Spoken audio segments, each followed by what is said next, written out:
Hey, welcome to Sniblets with Dan and Julie. Our first time together. It's kind of fun. This is fun to be here. Let me lay down some expectations for this. The Okay. platform is not to take a passage like we've been doing, dissect it, find the original meaning of Right. the author's intended purpose of writing, but it's to share real life stories and how obviously the scriptures have impacted us. Right.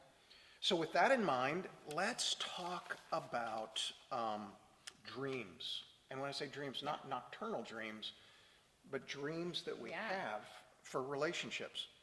We all enter marriage with a dream of, what does happily ever after look like?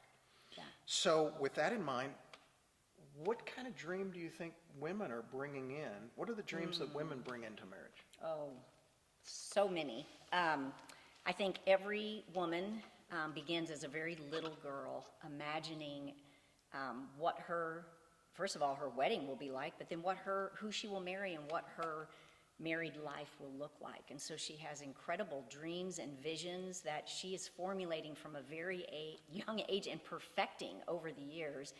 And I think those are informed, for the most part, by their family of origin. For some women, you're just so looking forward to the opportunity to replicate what you've had in your home, because most little girls dream of marrying their father.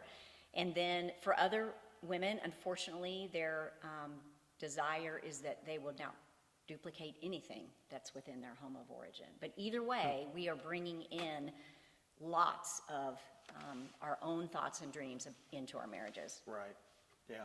I think guys have dreams, but I don't think they're near as concrete as women. We long for companionship. We want a buddy. We think it's going to be easy. We think it's going to be fun. We long for intimacy. Right. But I remember what Shante Feldhahn said in one of her works was, men want their wives to do guy things with them. Yeah, I think we carry those expectations. Right. But I think it would be safe to say no marriage starts off thinks this is going to be hard.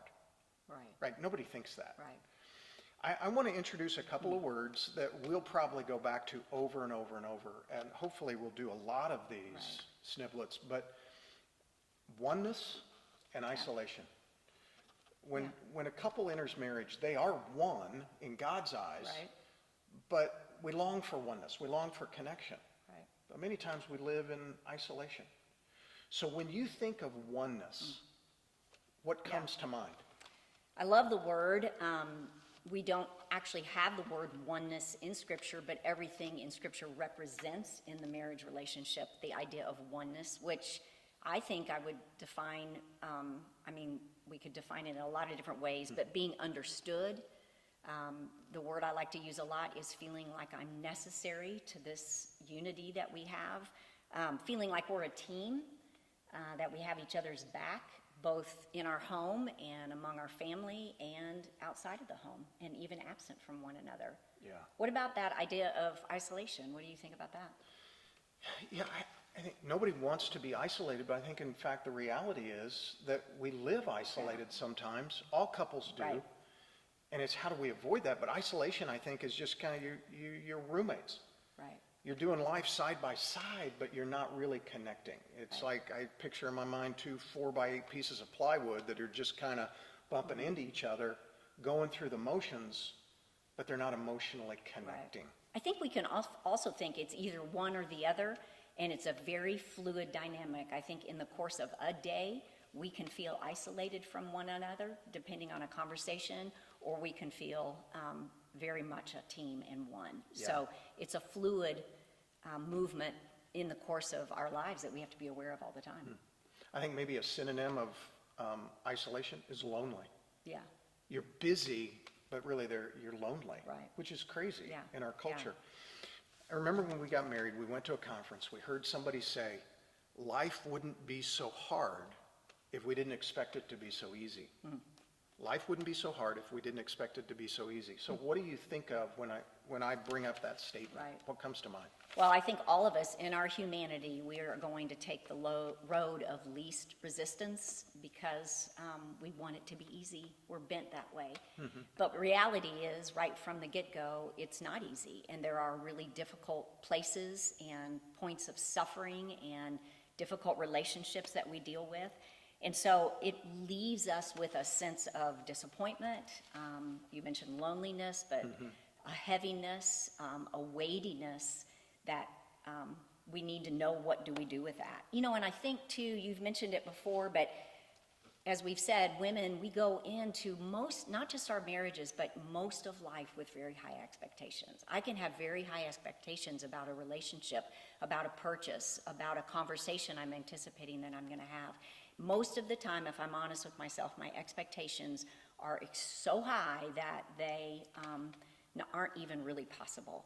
And so I think that's the gap, is that reality lands in about here and expectation is here. And that gap in between the two is what we always need to call disappointment. And so we always live with an element of it. Give us an example. Give us an example of that.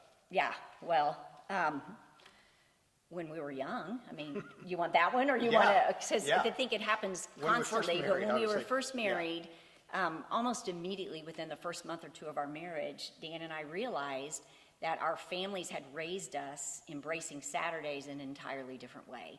And so my family got up, and by 9 o'clock, we had done a lot of cleaning and organizing, and we had a plan for the day. And Dan's family never really got anybody up. They slept forever, and they didn't work on Saturdays. And anyway, not a value statement. Not a value statement. It was right. a great upbringing. That's right. And there was rigidity in my side of it as well. And so it really took a toll on us at the very beginning of our marriage, because that my expectation and Dan's expectation, both of them entirely different, not bad or good, but left us with a lot of disappointment. Yeah. And we can tell more later. Yeah. It continues on in our life. But that's where it began for us. And that's what we want to do. Next time we're together, what we want to do is we want to continue this discussion, because I think there's a lot to be said about the expectation, reality, and that gap in between of disappointment. Yeah. So tune in next week as we come at you with that thought in mind. Thanks for tuning in.